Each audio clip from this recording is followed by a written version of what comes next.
இப்ப நம்ம நன்மைஜியும் நம்ம லீடர்ஸ் எல்லாம் என்ன சொல்றாங்கன்னா, DMK MPs, Congress MPs, INDIA alliance leaders எல்லாம் கூட்டு போயிட்டு பேசுங்க, அவங்க கிட்ட பேசி நம்ம கோரிக்கைகளை பார்லிமெண்ட்ல சொல்ல சொல்லுங்கன்னு நம்ம லீடர்ஸ் சொல்றாங்க. அதை செயல்படுத்துவதற்கு முதல் நபர் கலைச்செல்வன் அவர்கள்.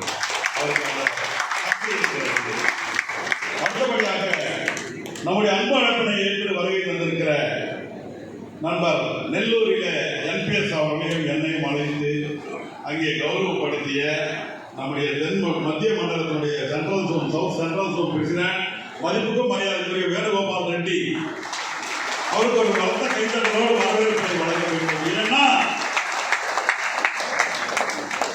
சவுத் ஜோன் தான் அகில இந்தியாவில் ஒரு மாற்றத்தை கொண்டு வருவதற்கு பேக் போன் வேணுகோபால் ரெட்டி அவர்கள்.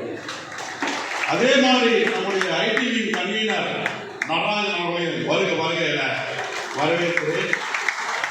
இந்த தென்மண்டலத்தை எங்களுக்கு முன்னாலே வழிநடத்தி அமர்ந்திருக்கிற அண்ணன் கணேசன் அவர்கள் காலத்திலேயும் நேற்றைக்கு கூட ரன்வீர் சர்மா அவர்கள் நினைவு கொண்டார்கள். கொடைக்கானலிலே ஆல் இந்தியா இசி மீட்டிங் மற்றும் கன்னியாகுமரியிலே ஆல் இந்தியா இசி மீட்டிங் எல்லாம் கணேசன் அவர்கள் காலத்தில் நடத்தப்பட்டது என்று சொன்னார்கள். வீரண்ணன் அவர்கள் இருக்கும்பொழுது கூட, கலைச்செல்வன் அவர்கள் வீரண்ணன் அவர்கள் இருக்கும் பொழுது நாங்கள்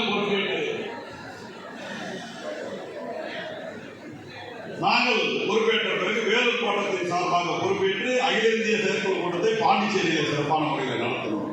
அப்படி சிறப்பு வாய்ந்த கணேசன் அவர்களை இந்த நேரத்தில் வருக என வரவேற்கிறேன். நல்லா கைத்தரலாம், ஒன்றும் தப்பில்லை. அடுத்ததாக நம்முடைய ஆர் சீனிவாசன் அவர்கள் தென்மண்டலத்துடைய இடைக்கால தலைவராக பணியாற்றி ஒரு சிறந்த முறையில் வியாபியை வழிநடத்தி சென்றவர்களிலே அவரும் ஒருவர். அவரையும் இந்த நேரத்தில் வரவேற்கிறேன்.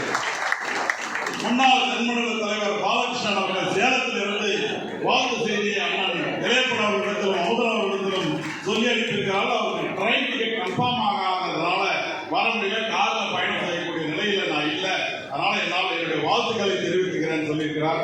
அவர்களுக்கும் இந்த நேரத்தில் வாழ்த்துக்களை தெரிவித்துக் கொள்கிறேன். தென்மண்டலத்தினுடைய மூத்த